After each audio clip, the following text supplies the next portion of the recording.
Je vais diviser mon intervention en trois parties assez brèves. Déjà la mémoire récente du nouveau Front populaire, le contexte dans lequel on est, essentiellement international, mais parce que bon, au niveau national, ça n'est aussi qu'un reflet, quoi. Et puis après, quelques perspectives et interrogations par rapport un petit peu à tout ce qui s'est passé entre 1936 et aujourd'hui. Pour mémoire, donc, c'est à l'issue de l'élection européenne du 9 juin que le président de la République a décidé de dissoudre l'Assemblée nationale avec un score des extrêmes droites sans précédent et d'asseoir une Assemblée, c'était sa perspective et son vœu, plus à droite pour accentuer son pouvoir antisocial et rétrograde conforme aux puissances de l'argent. La nouvelle élection est prévue à la hussarde les 30 juin et 7 juillet. C'est face au danger de l'extrême droite que le 10 juin, donc 2024, une coalition des partis de gauche en opposition au parti de la majorité présidentielle ainsi qu'au Rassemblement national, dans le contexte de la montée de l'extrême droite, que s'est créé donc le nouveau Front populaire. Avec, très rapidement, pour ne pas appesantir mon intervention, premièrement, décréter un état d'urgence autour des salaires, de l'emploi, des 4 ou 5 mesures, et d'une façon, je dirais, plus à moyen terme, en tous les cas dans un deuxième temps, de promouvoir et d'activer une loi donc, concernant les pouvoirs d'achat, une loi sur la santé, une loi sur l'enseignement, la planification écologique, lutter contre toutes les formes de racisme et, bien sûr, parallèlement, abolir les privilèges des milliardaires avec, bien sûr, l'urgence de la paix. Voilà un petit peu le programme de ce nouveau Front populaire. Pour quelles raisons la CGT appelle-t-elle, dès le 18 juin, à voter pour le programme de ce nouveau Front populaire? Le comité de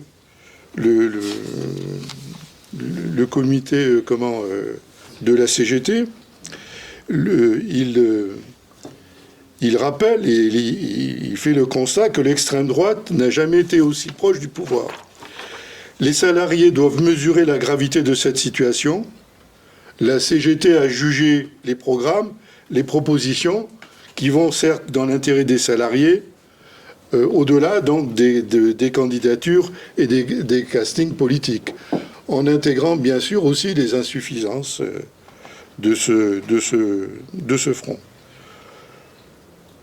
Fort est de constater que le nouveau Front populaire porte les éléments programmatiques donc les plus proches de la CGT, en commençant par l'abrogation de la réforme des retraites à 64 ans et toute une série donc de choses. Le nouveau Front populaire s'aligne sur une autre revendication, celle de la CGT, de porter notamment le SMIC à 1 600 €, l'indexation des salaires, supprimée en 1983, et revenir sur la question des mesures austéritaires.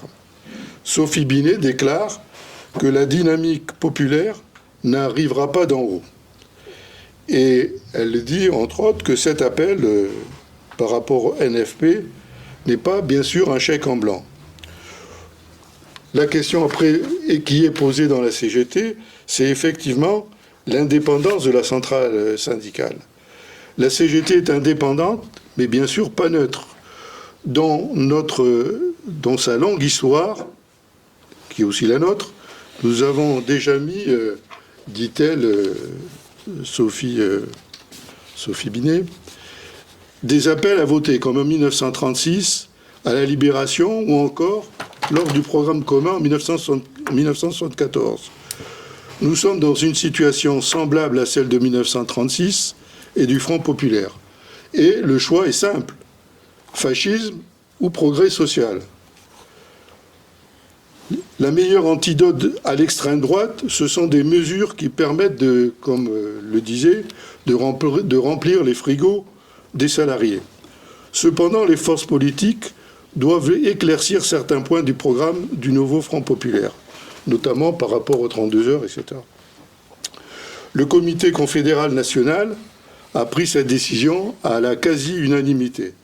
Cela démontre que les dirigeants et militants de la CGT ont mesuré la gravité de la situation. Tout se jouera au premier tour. La dynamique populaire doit s'amplifier et chaque minute va compter. Donc ça, c'est un petit peu un état que tout le monde connaît, mais il est bien de le resituer. Après, la deuxième question qui nous est posée, c'est quel est le contexte de notre pays, mais surtout dans le monde. L'humanité fait face à une crise inédite par son ampleur et sa globalité. Elle est faite de crises entrelacées, climatiques, écologiques, économiques, sociales, sanitaires, politiques, démocratiques, dont les conséquences sont catastrophiques et font planer de graves menaces pour le devenir de la planète et de l'humanité. Comme l'écrivait Marx, la pourriture est le laboratoire de la vie. Elle appelle à des réponses mondiales, à un autre ordre du monde fondé sur la paix, l'égalité, la sécurité globale, la souveraineté des peuples et les biens communs et la coopération solidaire, qu'elle soit nationale ou internationale. Depuis les années 1970, le capitalisme fait face à une crise systémique non résolue qui résulte de la suraccumulation du capital. Au lieu de répondre aux exigences de développement des capacités humaines et de la révolution informationnelle, le système en a fait un moyen de renforcement de monopole du capital et de nouveaux types de multinationales. Les crises de 2008 et de 2020 ont provoqué le recours sans précédent des liquidités créées par les banques centrales. Pour sauver la valeur des capitaux accumulés, les banques centrales et les classes dirigeantes assument le risque d'une récession, plutôt sacrifier l'emploi et la croissance que concéder des hausses de salaire et développer la formation de toutes et tous. En même temps, le capitalisme se réorganise en livrant une guerre économique sans précédent à l'échelle planétaire. La révolution numérique et informationnelle appelle le développement des capacités humaines et de partage. Nous sommes là dans une situation nouvelle par rapport aux années 36, par rapport à l'avant-guerre. Et dans un monde qui est dominé par l'appropriation et la propriété du capital.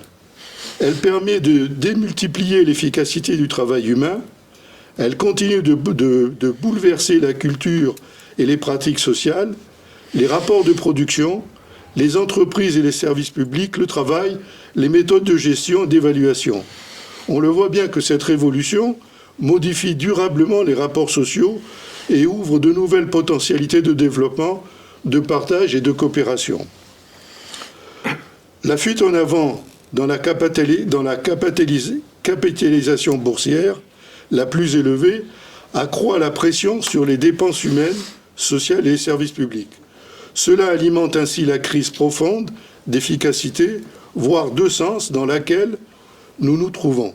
Il existe donc une tension entre les potentialités émancipatrices de la révolution informationnelle et une réalité faite d'une intensification de l'exploitation. L'insécurité sociale et l'aliénation, le développement de la crise, et on le voit, c'est quasiment les seuls chiffres que je vais citer, aujourd'hui, des centaines d'entreprises qui sont en difficulté avec des suppressions de près de 200 000 emplois, et je crois qu'on avance même le chiffre de 300 000 emplois. Le numérique détruit, mais il transforme et crée des emplois, des métiers tout à la fois. La maîtrise sociale des données, de l'intelligence artificielle, la propriété des plateformes font déjà l'objet de luttes de résistance, de combats émancipateurs, de batailles pour la conquête de nouveaux droits et pouvoirs. Cette crise, avec les politiques néolibérales que dans l'analyse que nous portons au niveau du LHS, nous disons fascisante, d'austérité, génère chômage, précarité de vie. Elle remodèle les sociétés, Elle amène des tensions humaines de plus en plus insupportables, et en même temps, de l'intérieur même du système sont nés, développés par les femmes et les hommes, des potentiels formidables qui permettraient de commencer à relever tous les défis. Or, pour le capital, la guerre et l'interventionnisme politique et militaire font partie des débouchés. On voit aussi une fraction du capital financier chercher un mode d'accumulation brutal et autoritaire en s'alliant avec l'extrême droite. On le voit dans l'actualité, y compris au niveau de notre pays, au niveau national, entre les macronistes et l'extrême droite. La crise que connaissent aujourd'hui l'Europe et le monde est aussi le résultat de logiques de prédation impérialiste dans leur diversité, ainsi que du développement des logiques d'alliance qui risquent d'entraîner l'humanité à l'abîme. Par ailleurs, la guerre est utilisée par les États-Unis pour renforcer leur hégémonie en Europe, par les États et les industriels de l'armement pour relancer la course aux armements. C'est dire l'enjeu très important d'aujourd'hui, la course de vitesse entre les extrêmes droites. La promesse de sortie de la crise peut prendre une direction autoritaire, raciste et réactionnaire. Sur le lit des politiques néolibérales, des défaites et des renoncements de la gauche, des extrêmes droites menacent partout, sous des formes différentes, dans divers contextes nationaux. On les voit par exemple en Italie, avec Giorgia Meloni, à la Suède, en Russie, aux États-Unis, en Hongrie, en Pologne, en Israël, mais en passant aussi par la France. Elles placent leurs thématiques racistes et xénophobes au cœur du débat politique. Les droits des femmes et des minorités, mais je n'accentue pas là-dessus, mais ça rentre dedans. C'est dans ce contexte donc qu'il nous faut voir un petit peu ce qui s'est passé en quelques mois, en quelques semaines du mois de juin. C'est dans ce contexte et dans un laps de temps très court, 3 semaines en juin, que le rassemblement du Nouveau Front populaire a fait reculer ce qui paraissait inévitable, c'est-à-dire d'avoir un gouvernement d'extrême droite. La CGT, en tant qu'organisation syndicale, a joué un rôle déterminant en faisant converger le mouvement social, donc, avec cet enjeu politique. La reconnaissance et la redéfinition, en tous les cas des derniers congrès de la CGT, par rapport à la charte d'Amiens, qui assigne au syndicalisme un double objectif et une exigence. 1. La défense des revendications immédiates et quotidiennes des travailleurs et la lutte pour une transformation d'ensemble de la société par l'expropriation capitaliste. Si des potentialités existent, il faut en voir les limites dans l'histoire de ces luttes émancipatrices. Premièrement, le mouvement social ne peut pas être qu'un appui à des politiques électoralistes, pas plus que le mouvement social ne peut se suffire à lui-même. Le deuxième aspect qui me paraît le plus important, il y a besoin que les travailleurs s'investissent sur l'appropriation des moyens de production. Je reprends un petit peu ce qu'a dit Alain. 1936, c'est une grande avancée sociale, remise en cause dès 1938 par le capital, par l'intermédiaire du fascisme, et la fin donc du Front populaire. 1944, les conquis du CNR, conquis d'une façon douloureuse parfois, pendant la résistance, remise en cause dès 1945 par ce capital naissant, celui qui avait abondé du côté du nazisme et qu'il essaye de reprendre un petit peu la main. 1968, les luttes de mai, avec y compris leur acquis, mais sans perspective politique. Et 1980, c'est ce que disait Alain, l'avènement de la gauche au pouvoir en l'absence d'un mouvement social qui a été tout au plus délégataire. Pas plus qu'hier qu'aujourd'hui, pour les travailleurs, les savoir-faire, la connaissance de leur lieu de travail, de leur outil de travail, de la transformation de la nature, ne peut être dissociée de l'appropriation de leur outil des moyens de production. Donc, sur cette question, se pose, à partir de là, donc se pose une question, c'est que toutes les luttes, elles n'ont été que sociales, avec des conquis extraordinaires, hein, il ne s'agit pas de gommer. Mais ça n'empêche que leur limite, elle se situe dans l'absence de l'appropriation des moyens de production.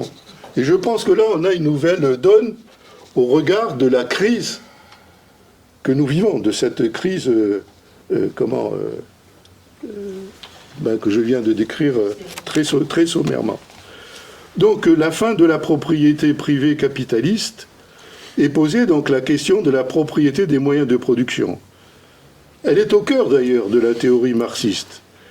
Et sa transformation est essentielle pour envisager une alternative véritable au capitalisme. Et là-dessus, je voudrais m'appuyer sur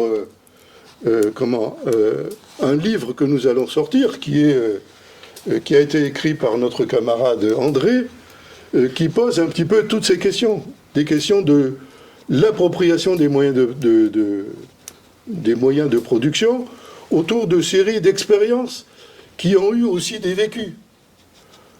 Que ce soit la question de l'autogestion, que ce soit des questions des scopes. Nous avons par exemple un exemple assez extraordinaire de la scope